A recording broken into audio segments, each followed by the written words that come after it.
चुलबुल झा अहाँ सब गोटे के प्रणाम करे छी। आई हम एकटा कोवर गीत गा कऽ सुनबै छी। नीक लागत हमर चैनल के लाइक शेयर एंड सब्सक्राइब करू। अपने कौशल्या रानी को बर लिखलना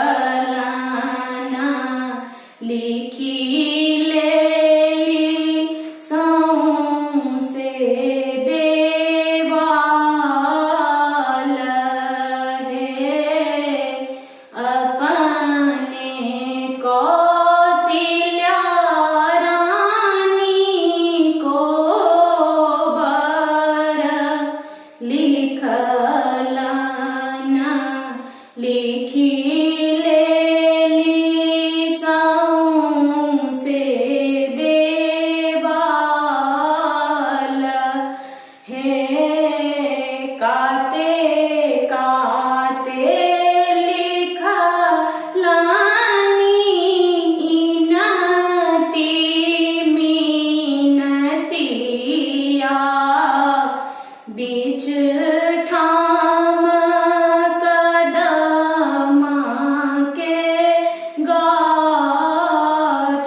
बीच ठाम कदम का गाछ है, कदम का गाछ धेने ठाढ़ भेली कनिया सोहबे मोती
night.